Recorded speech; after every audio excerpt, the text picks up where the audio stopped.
ನಾವೀಗೇನು ಅಂದರೆ 63 ಇತ್ತು, 3 ಜನ ಅದನ್ನೇನು ಮಾಡಿದ್ವಿ, ಅಲ್ಲಿ ಕನ್ವೀನರ್ ಕೋ ಕನ್ವೀನರ್ ಅಂತ ಮಾಡಿದ್ರಲ್ಲ, ನಾವೆಲ್ಲ ಕೆಲಸನ ಹಂಚ್ಕೊಂಡ್ವಿ. ಅದರೊಳಗೆ ಮತ್ತೆ 21 ಹಂಚ್ಕೊಂಡು ಕಾನ್ಸಂಟ್ರೇಟ್ ಮಾಡ್ತಾಯಿದ್ವಿ. ಇಲ್ಲಾಂದ್ರೆ ಏನಾಗ್ತದೆ, ರಿಪೀಟೆಡ್ಲಿ ಅವ್ರು ಹೋಗಿದ್ದು ನಾವೇ ಹೋಗೋದು. ಅವ್ರಿಗೆ ಏನಾಗ್ತಿತ್ತು ಅಂದರೆ, ಈಗ ನಿಮಗೂ ಹೇಳಬೇಕು, ನನಗೂ ಹೇಳಬೇಕು, ಅವ್ರಿನ್ನೊಬ್ರಿಗೂ ಹೇಳಬೇಕು. ನಾವು ಅದು ರಿಪೀಟ್ ಆಗ್ತಾಯಿದೆ ಅಂತ ಗೊತ್ತಾದ್ಮೇಲೆ ಚೇಂಜ್ ಮಾಡ್ಕೊಂಡ್ವಿ. ಸರ್, ಮಧ್ಯಪ್ರಾಚ್ಯ ರಾಷ್ಟ್ರಗಳಲ್ಲಿ ಯುದ್ಧದ ವಾತಾವರಣ, ಭಾರತದ ನಿಲುವಿಗೆ ಕಾಂಗ್ರೆಸ್ನವರು ವಿಪಕ್ಷಗಳು ಆಕ್ಷೇಪ ವ್ಯಕ್ತಪಡಿಸ್ತಾ ಇದ್ದಾರೆ. ಅಲಿಪ್ತ ನೀತಿಗೆ ತಿಲಾಂಜಲಿ ಹಾಡಿದ್ದಾರೆ ಮೋದಿ ಅವರು. ಜೊತೆಗೆ ಖಮೇನಿ ಹತ್ಯೆಯನ್ನು ಖಂಡನೆ ಮಾಡಿಲ್ಲ ಭಾರತ ಅನ್ನೋ ಅರ್ಥದಲ್ಲಿ ಮಾತಾಡ್ತಾರೆ. ಭಾರತ ಒಂದು ರಾಷ್ಟ್ರವಾಗಿ ರಾಷ್ಟ್ರದ ಹಿತಾಸಕ್ತಿಯನ್ನು ಆಧರಿಸಿ ಸಾಂದರ್ಭಿಕವಾಗಿ ನಿಲುವನ್ನು ತೆಗೆದುಕೊಳ್ಳುತ್ತೆ. ಅಲಿಪ್ತ ನೀತಿ ಅನ್ನೋದು ಒಂದು ಕಾಲದಲ್ಲಿ ಭಾರತ ತಾತ್ಕಾಲಿಕವಾಗಿ ಅಳವಡಿಸ್ಕೊಂಡ ನೀತಿಯಾಗಿತ್ತು. ಅದು ಪರ್ಮನೆಂಟ್ ಅಂತ ಯಾರೂ ಹೇಳಿರಲಿಲ್ಲ. ಈಗ ಗಾಂಧಿ ಅಹಿಂಸಾ ತತ್ವ ಇದೆ. ಅಹಿಂಸಾ ತತ್ವದ ಏನು? ನಮ್ಮ ಮೇಲೆ ಯುದ್ಧ ಮಾಡಿದ್ರು ಯುದ್ಧ ಮಾಡಲ್ಲ ಅನ್ನೋದು ಅಹಿಂಸಾ ತತ್ವನಾ? ಆ ನೀತಿನ ಅನುಸರಿಸಿದ್ರೆ ನಮ್ಮ ದೇಶವೇ ಉಳಿತಿರ್ಲಿಲ್ಲ. ಈ ಪಾಕಿಸ್ತಾನ ನಮ್ಮ ಮೇಲೆ ಆಕ್ರಮಣ ಮಾಡ್ತು. ನಾವು ಪ್ರತಿ ಯುದ್ಧ ಮಾಡಲ್ಲ ಅಂತ ಹೇಳಿದರೆ ನಮ್ಮ ದೇಶ ಉಳಿತಿತ್ತಾ? ನಾವು ಪ್ರತಿ ಯುದ್ಧ ಮಾಡಿದ್ವಿ. ಅಲ್ಲಿಗೆ ಗಾಂಧಿ ಅಹಿಂಸಾ ತತ್ವಕ್ಕೆ ತಿಲಾಂಜಲಿ ನೀಡ್ತು ಅಂತ ಕಾಂಗ್ರೆಸ್ ಭಾವನೆನಾ? ರಾಷ್ಟ್ರದ ರಕ್ಷಣೆ ವಿಷಯದಲ್ಲಿ ರಾಷ್ಟ್ರದ ಹಿತಾಸಕ್ತಿಯನ್ನು ಆಧರಿಸಿ ಆಯಾ ಕಾಲಕ್ಕೆ ಅಗತ್ಯ ಇರುವಂಥ ನಿಲುವನ್ನು ಭಾರತ ರಾಷ್ಟ್ರದ ಹಿತಾಸಕ್ತಿಯಿಂದ ತೆಗೆದುಕೊಳ್ಳುತ್ತೆ. ಆದರೆ ಕಾಂಗ್ರೆಸ್ಸಿಗೆ ರಾಷ್ಟ್ರದ ಹಿತಾಸಕ್ತಿಗಿಂತ ರಾಜಕೀಯ ಹಿತಾಸಕ್ತಿ ಮುಖ್ಯ. ಆ ರಾಜಕೀಯ ಹಿತಾಸಕ್ತಿಗೆ ಅನುಗುಣವಾಗಿ ಅವರು ನಿರ್ಣಯ ತಗೊಳ್ತಾರೆ. ಹಂಗಾಗಿ ಅವ್ರಿಗೆ ಸಮಸ್ಯೆ ಆಗಿದೆ. ಈಗ ಭಾರತ ಸರ್ಕಾರ ತೆಗೆದುಕೊಂಡಿರೋದು ಇಂಟ್ರೆಸ್ಟ್ ಆಫ್ ದ ನೇಷನ್, ರಾಷ್ಟ್ರದ ಹಿತಾಸಕ್ತಿಯಲ್ಲಿ ಯಾವ ನಿಲುವು ತೆಗೆದುಕೊಂಡ್ರೆ ಸೂಕ್ತ ಅನ್ನುವ ನಿರ್ಣಯವನ್ನು ರಾಜತಂತ್ರಜ್ಞರು ಸೇರಿ ತಗೊಳ್ತಾರೆ. ಇಂಟ್ರೆಸ್ಟ್ ಆಫ್ ದ ನೇಷನ್ ಏನು ಮಾಡಿದ್ರೆ ಏನು ಅನ್ನೋದು ರಾಜಕೀಯ ಲಾಭ ದೃಷ್ಟಿ ಇಟ್ಕೊಂಡು ಕೆಲಸ ಮಾಡೋರಿಗೆ ಅರ್ಥ ಆಗಲ್ಲ. ಈ ಕಾಂಗ್ರೆಸ್ಸಿಗೇನು ಏನೋ ಕಳ್ಳನೋ ಸುಳ್ಳನೋ ನಮ್ಮ ವೋಟ್ ಬ್ಯಾಂಕನ್ನು ಪ್ರೊಟೆಕ್ಟ್ ಮಾಡ್ಕೊಬೇಕು, ಭಯೋತ್ಪಾದಕ ಆಗಿದ್ರೂ ಪರವಾಗಿಲ್ಲ, ಅವನಿಗೆ ನಾವು ಸಿಂಪತಿ ತೋರಿಸ್ಬೇಕು ಅನ್ನೋದು ಕಾಂಗ್ರೆಸ್ನ ನಿಲುವು. BJP ಆ ನಿಲುವನ್ನು ಹೊಂದಿಲ್ಲ. ಮತ್ತು ದೇಶದ ವಿಷಯದಲ್ಲಿ BJPಯ ನಿಲುವನ್ನು ನಾವು ವ್ಯಕ್ತಪಡಿಸಲ್ಲ. ದೇಶ ಏನು ತೆಗೆದುಕೊಳ್ಳುತ್ತೋ ಆ ನಿಲುವಿನ ಜೊತೆಗೆ ನಾವು ನಿಲ್ತೀವಿ. ಇದು ನಾವಿರುವಂಥ ತೆಗೆದುಕೊಂಡಿರುವಂಥ ಪಾಲಿಸಿ. ನಮಗೆ ಎಷ್ಟೋ ಸರಿ ನಮಗೊಂದು ಭಾವನೆ ಇರುತ್ತೆ, ಆದರೆ ರಾಷ್ಟ್ರದ ವಿಷಯದಲ್ಲಿ ಏನು ನಿರ್ಣಯ ತೆಗೆದುಕೊಳ್ತಾರೆ ಅದ್ರ ಜೊತೆಗಿರೋದು ನಾವು. ರಾಷ್ಟ್ರದ ವಿಷಯದಲ್ಲಿ ಕಾಂಗ್ರೆಸ್ದೊಂದು ನಿಲುವು, ಕಮ್ಯುನಿಸ್ಟ್ದೊಂದು ನಿಲುವು, ಮುಸ್ಲಿಂ ಲೀಗ್ದೊಂದು ನಿಲುವು ಇರಬಾರ್ದು. ಅದು ರಾಷ್ಟ್ರದ ನಿಲುವೇ ಇರಬೇಕು. ತುಂಬಾ ಜನ ಕನ್ನಡಿಗರು ಮಧ್ಯಪ್ರಾಚ್ಯ ಕೊಲ್ಲಿ ರಾಷ್ಟ್ರಗಳಲ್ಲಿ ಸಿಕ್ಕಾಕೊಂಡಿದ್ದಾರೆ. ಕರ್ಕೊಂಡು ಬರೋ ಪ್ರೋಸೆಸ್ ಎಲ್ಲ ಒಂದು ಕಡೆ ನಿಧಾನ ಆಗ್ತಾ ಇದೆ. ಈಗ 4ನೇ ತಾರೀಕಿನ ನಂತರ, ಅಂದರೆ ನಾಳೆ ನಂತರ ವಾತಾವರಣ ತಿಳಿಯಾಗ್ಬೋದು ಅಂತಿದೆ. ಈಗಾಗಲೇ ಅಬುದಾಬಿಯಿಂದ ಮತ್ತು ದುಬೈನಿಂದ 2 ಫ್ಲೈಟ್ಗಳು ಬೆಂಗಳೂರಿಗೆ ಬಂದಿದ್ದಾವೆ. ನಿಜವಾದ ತಿಳಿಯಾಗ್ತಾ ಇದೆ, ವಾತಾವರಣ ತಿಳಿ ಆಗತ್ತೆ. ಈಗ ಯಾರೂ ಆತಂಕಕ್ಕೆ ಒಳಗಾಗಬೇಕಾಗಿಲ್ಲ ಅಂತ ಹೇಳಿ ವಿದೇಶಾಂಗ ಇಲಾಖೆ SOPಯನ್ನು ಬಿಡುಗಡೆ ಮಾಡಿದೆ. ಅಗತ್ಯ ಇದ್ದರೆ ನಿಮಗೇನಾದ್ರು ತೊಂದರೆ ಆದರೆ ಅಲ್ಲಿರುವಂಥ ಕಾನ್ಸುಲೇಟ್ ಕಚೇರಿಯನ್ನು ಸಂಪರ್ಕಿಸಿ ಅಂಥೇಳಿ ಅವ್ರ ಫೋನ್ ನಂಬರ್ಗಳನ್ನು ಕೂಡ ಕೊಟ್ಟಿದ್ದಾರೆ. ಯಾರಿಗೆ ತೊಂದರೆ ಅವಶ್ಯಕತೆ ಇದೆ, ನೆರವು ಬೇಕು ಅಂತ ಅನಿಸುತ್ತೆ, ನೀವು ಸಂಪರ್ಕ ಮಾಡಿ ಅಂತ ಅನ್ನೋದನ್ನು ಹೇಳಿದೆ. ಮತ್ತು ಯಾರಿಗೂ ಆತಂಕ ಬೇಡ. ಸಿರಿಯಾದಂಥ ರಾಷ್ಟ್ರಗಳಲ್ಲಿ, ಇರಾಕ್ನಲ್ಲಿ ಸಿಗಾಕೊಂಡವ್ರನ್ನ, ಆಫ್ರಿಕಾದಲ್ಲಿ ಸಿಗಾಕೊಂಡವ್ರನ್ನ, ಅಂಥವ್ರನ್ನೇ ರಕ್ಷಣೆ ಮಾಡಿ ಕರ್ಕೊಂಡು ಬಂದಿದೆ. ಇದು ಆತಂಕ ಪಡಬೇಕಾದ ಅವಶ್ಯಕತೆ ಇಲ್ಲ.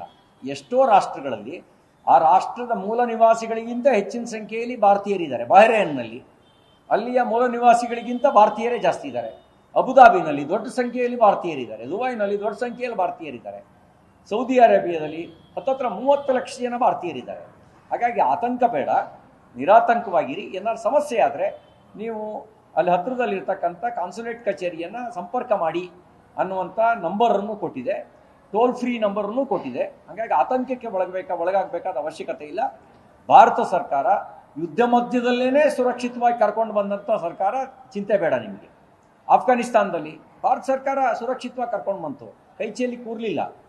ಆ ಥರದ ಆತಂಕ ಪರಿಸ್ಥಿತಿಗೆ ಒಳಗಾದರೆ ಖಂಡಿತವಾಗಿಯೂ ಕೂಡ ತನ್ನೆಲ್ಲ ಸಾಮರ್ಥ್ಯವನ್ನು ಉಪಯೋಗಿಸಿ ಭಾರತೀಯರ ರಕ್ಷಣೆ ಮಾಡುವಂಥ ಕೆಲಸವನ್ನು ಭಾರತ ಸರ್ಕಾರ, ಪ್ರಧಾನಮಂತ್ರಿ ನರೇಂದ್ರ ಮೋದಿ ಅವರು ಮಾಡ್ತಾರೆ. ರಾಜ್ಯದಲ್ಲಿ ಈಗಾಗಲೇ ಫೋನ್ ಟ್ಯಾಪಿಂಗ್ ಸದ್ದು ಆವಾಗ ಸದ್ದು ಮಾಡ್ತಾ ಇರ್ತೀವಿ, ಗೂಢಚಾರಿಕೆ ಸದ್ದು ಮಾಡ್ತಾ ಇದೆ ಸರ್. ಮುಖ್ಯಮಂತ್ರಿಗಳು ಡಿ.ಕೆ.ಶಿ ಬಣದವರ ಮೇಲೆ ಗೂಢಚಾರಿಕೆ ನಿಗಾ ಇಟ್ಟು ಮಾಹಿತಿ ತರಬೇಕಾ ಇದ್ದಾರೆ. ಜೊತೆಗೆ ಫೋನ್ ಟ್ಯಾಪಿಂಗ್ ಕೂಡ ಆಗ್ತಿದೆ ಅಂತ ಅಶೋಕ್ ಕುಮಾರಸ್ವಾಮಿ ಅವರ ಆರೋಪ. ಫೋನ್ ಟ್ಯಾಪಿಂಗು ಆಗ್ತಾ ಇದೆ ಅಂಥೇಳಿ ಒಬ್ಬರು ಮಾಜಿ ಮುಖ್ಯಮಂತ್ರಿ, ಇನ್ನೊಬ್ಬರು ಮಾಜಿ ಉಪಮುಖ್ಯಮಂತ್ರಿ, ಇಬ್ಬರು, ಒಬ್ಬರು ಕೇಂದ್ರದಲ್ಲಿ ಸಚಿವರು, ಇನ್ನೊಬ್ಬರು ಪ್ರತಿಪಕ್ಷದ ನಾಯಕರು ಹೇಳಿದ ಮೇಲೆ ಏನಾದರೂ ಅವರಿಗೆ ಸುಳಿವಿದ್ದೇ ಇರುತ್ತೆ, ಆಧಾರ ಇದ್ದೇ ಇರುತ್ತೆ.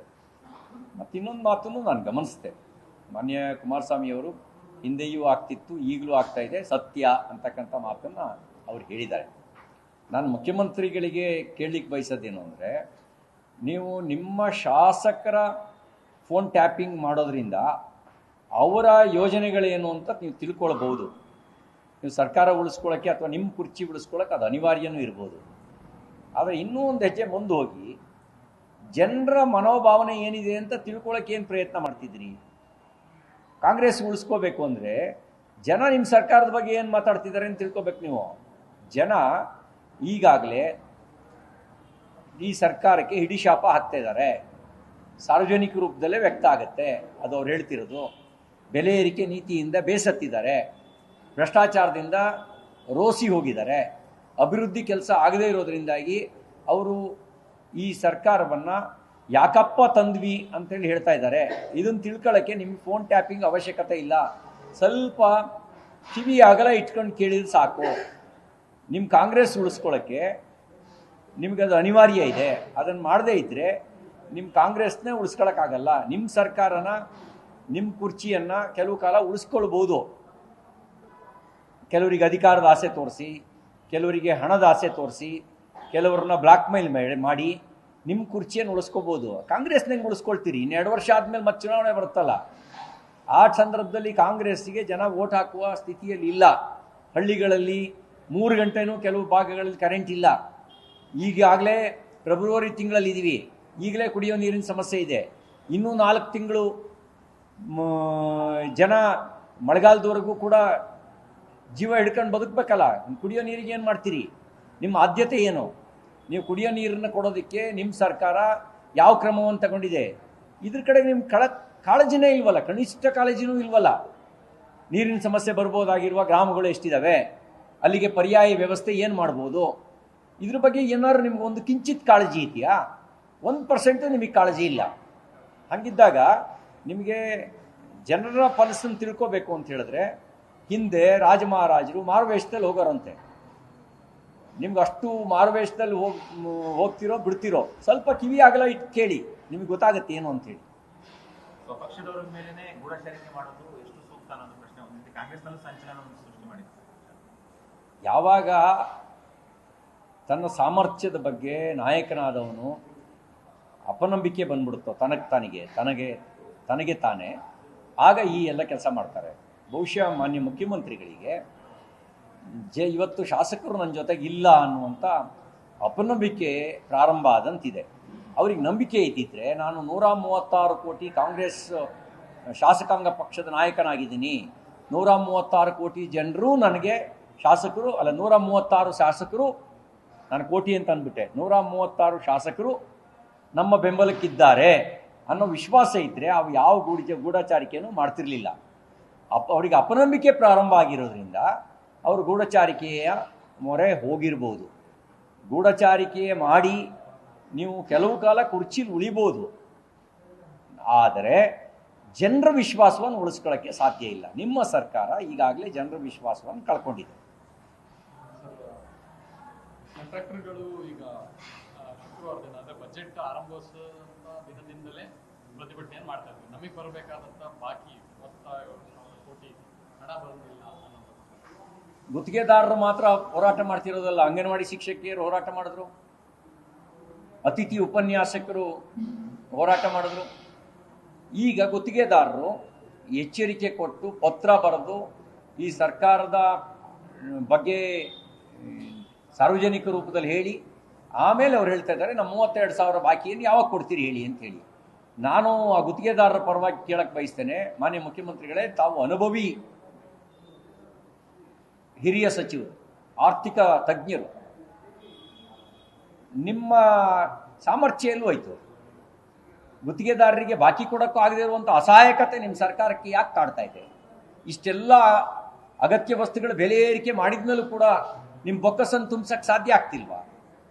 ಅವರಿಗೆ ಗುತ್ತಿಗೆದಾರರಿಗೆ ಹಣ ಕೊಡದೇ ಇದ್ದರೆ ಏನು ಕತೆ? ನಿಮ್ಮ ಸರ್ಕಾರ ಏನಾದ್ರು ದಿವಾಳಿ ಆಗಿದೆಯಾ? ಆರ್ಥಿಕವಾಗಿ ದಿವಾಳಿ ಆಗಿದೆಯಾ? 1,17,000 ಕೋಟಿ ರೂಪಾಯಿ ಈ ವರ್ಷ ಸಾಲ ಮಾಡಿದ್ದೀರಿ, ಹೊಸ ಸಾಲ ಈ ವರ್ಷದಲ್ಲಿ. ಇಷ್ಟು ಸಾಲ ಮಾಡಿದರೂ ಕೂಡ ನಿಮ್ಮ ಬಾಕಿ ಕೊಡೋಕೆ ಆಗ್ತಿಲ್ಲ ಅಂತ ಹೇಳಿದ್ರೆ ಏನೋ ಬರಬಾರ್ದು ಬಂದಿರಬೇಕು ಬೊಕ್ಕಸಕ್ಕೆ. ಆ ಬರಬಾರ್ದು ಏನು? ನಿಮ್ಮ ಬೊಕ್ಕಸ ಎಲ್ಲಿ ಸೋರಿ ಹೋಗ್ತಾ ಇದೆ? ನೀವು ನಿಮ್ಮನ್ನು ನೋಡಿದ್ರೆ ಯಾರು ಏನು ಬೇಕಾದ್ರೂ ಹಾಳಾಗೋಗ್ಲಿ, ನಾವು ಮಜವಾಗಿರೋಣ ಅನ್ನುವಂಥ ಚಾರುವಾಕ ನೀತಿಯನ್ನು ಅನುಸರಿಸ್ದಂಗೆ ಕಾಣ್ತಾ ಇದೆ. ನಿಮ್ಮದು ಚಾಣಕ್ಯ ನೀತಿ ಇಲ್ಲ, ನಿಮ್ಮದು ಚಾರುವಾಕ ನೀತಿ. ಚಾಣಕ್ಯ ನೀತಿ ಆದರೆ ಏನು ಅಂದರೆ, 1 ಪೈಸೆಯೂ ಕೂಡ ಸರ್ಕಾರದ ಬೊಕ್ಕಸದ ಹಣ ದುರುಪಯೋಗ ಆಗಬಾರ್ದು ಅನ್ನೋ ಚಾಣಕ್ಯ ನೀತಿ. ನಿಮ್ಮದು ಚಾರುವಾಕ ನೀತಿ. ಯಾವನ ಮನೆ ಹಾಳಾಗಾದರೂ ಹಾಳಾಗೋಗಲಿ, ಯಾವನ್ ಬದುಕಿರಷ್ಟು ಯಾವನ್ ಸತ್ತರೆಷ್ಟು, ನಾವು ಚೆನ್ನಾಗಿರಬೇಕು, ನಮ್ಮವರು ಚೆನ್ನಾಗಿರಬೇಕು.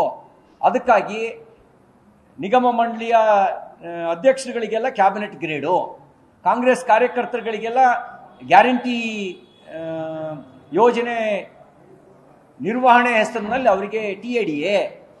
ಇದು ನಿಮ್ಮ ನೀತಿ. ಅಲ್ಲಿಗೆ ನಿಮಗೆ ನಿಜವಾಗಲೂ ಬೊಕ್ಕಸ ತುಂಬಿದ್ರೆ ಮೊದಲು ಅವ್ರದ್ದು ಬಾಕಿ ಬಿಲ್ ಕೊಡಿ, ಸಬೂಬು ಹೇಳ್ದಂಗೆ ಕೊಡಿ. ಇಷ್ಟೆಲ್ಲ ಸಾಲ ಮಾಡಿಯೂ ಕೂಡ ಅವ್ರಿಗೆ ಬಾಕಿ ಕೊಟ್ಟಿಲ್ಲ ಅಂತ ಹೇಳಿದ್ರೆ ನೀವು ಸಾಲ ಮಾಡಿದ ದುಡ್ಡು ಎಲ್ಲಿ ಹೋಯ್ತು? ಆ ದುಡ್ಡು ಇನ್ನೆಲ್ಲೋ ದುರುಪಯೋಗ ಆಗ್ತಾ ಇದೆಯಾ? ಈ ಎಲ್ಲ ಪ್ರಶ್ನೆಗೆ ಉತ್ತರ ನೀವು ಅವರಿಗೆ ಹಣ ಬಿಡುಗಡೆ ಮಾಡಿ ಕೊಟ್ಟು, ನೀವು ನಿಮ್ಮ ಹಣಕಾಸು ಇಲಾಖೆ ಸುಸ್ಥಿತಿಯಲ್ಲಿದೆ, ನಮ್ಮ ಖಜಾನೆ ಭರ್ತಿಯಾಗಿದೆ, ನಮಗೆಲ್ಲೂ ಸೋರಿಕೆ ಆಗ್ತಿಲ್ಲ ಅನ್ನೋದನ್ನು ತೋರಿಸಿ.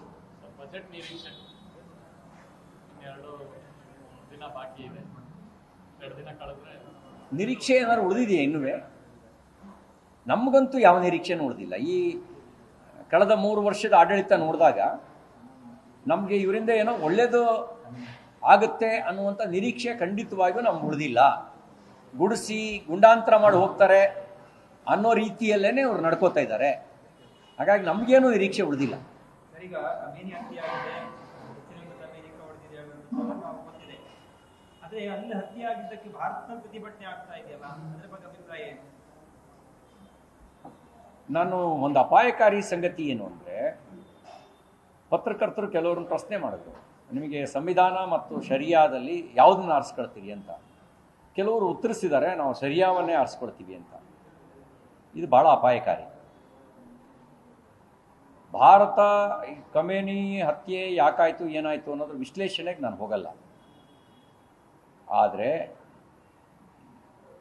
ಭಾರತದ ವ್ಯಾಪ್ತಿಯನ್ನು ಮೀರಿ ಮತೀಯ ಕಾರಣಕ್ಕೆ ಒಂದು ಸಂಬಂಧ ಇಟ್ಕೊಂಡು ಆ ಸಂಬಂಧವನ್ನು ವ್ಯಕ್ತಪಡಿಸಿದ ರೀತಿ ಇದೆಯಲ್ಲ, ಆ ರೀತಿಯಲ್ಲಿ ದೇಶಕ್ಕಿಂತ ಖೊಮೇನಿಯೇ ದೊಡ್ಡವನು ಅನ್ನುವಂಥ ಮನಸ್ಥಿತಿ ಕೆಲವರಿಗಿದ್ದಂತೆ ಕಂಡು ಬಂತು.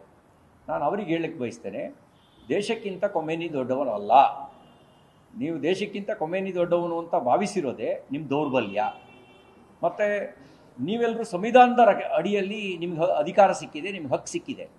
ನಿಮಗೆ ಸಂವಿಧಾನವೇ ಬೇಡ ಅಂತ ಅನ್ನೋದಾದರೆ, ನಿಮಗೆ ಸರಿಯಾವೇ ಮುಖ್ಯ ಅನ್ನೋದಾದರೆ, ಸಂವಿಧಾನ ಮುಖ್ಯ ಅಲ್ಲ ಅಂತ ಅನ್ಸೋದಾದರೆ, ನೀವು ಭಾರತೀಯರಂತ ಅನ್ಸ್ಕೊಳ್ಳೋಕ್ಕೂ ಕೂಡ ಯೋಗ್ಯತೆಯನ್ನು ಕಳ್ಕೊಳ್ತೀರಿ. ಸಂವಿಧಾನವನ್ನು ಯಾರು ಒಪ್ಕೊಳ್ತೀರಿ ಅವ್ರು ಮಾತ್ರ ಭಾರತೀಯರಾಗುವಂಥ ಯೋಗ್ಯತೆಯನ್ನು ಉಳಿಸ್ಕೊಳ್ತೀರಿ.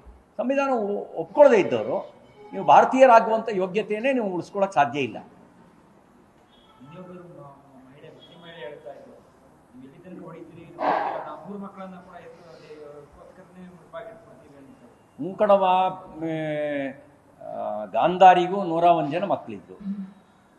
ಕುರುಕ್ಷೇತ್ರ ಯುದ್ಧದಲ್ಲಿ 101 ಜನ ಉಳಿಲಿಲ್ಲ, 5 ಜನ ಪಾಂಡವರೇ ಉಳಿದಿದ್ದು. ಗಾಂಧಾರಿಯು 101 ಮಕ್ಕಳನ್ನೇ ತಾನು ಎತ್ತಿದ್ದು. ಹೆರುವ ಮಕ್ಕಳು ಯೋಗ್ಯರಾಗಿರಬೇಕು. ಹೆರುವ ಮಕ್ಕಳು ಅವ್ರನ್ನ ಯೋಗ್ಯರಾಗಿ ಬೆಳೆಸ್ಬೇಕು.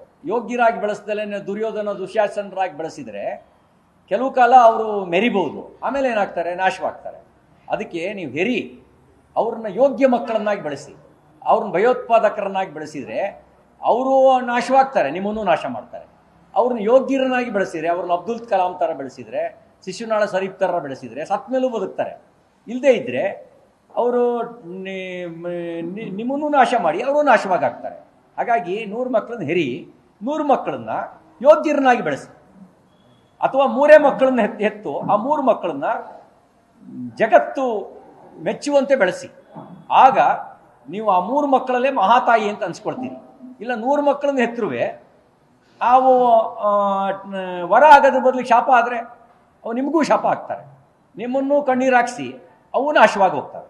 ಹಾಗಾಗಿ ಹೆರೋ ಮಾತಾಡ್ತಿದ್ರಿ, ಹೆರೋಕ್ಕೆ ಅವಕಾಶ ಇದೆ, ನಿಮ್ಮ ಸಾಮರ್ಥ್ಯ ಮೀರೇ ಹೆರಿ. ಆದರೆ ಹೆತ್ತವ್ರನ್ನ ಹೆಂಗೆ ಬೆಳೆಸಬೇಕು ಅನ್ನೋದ್ರ ಬಗ್ಗೆನೂ ಸ್ವಲ್ಪ ಬುದ್ಧಿ ಇರಲಿ.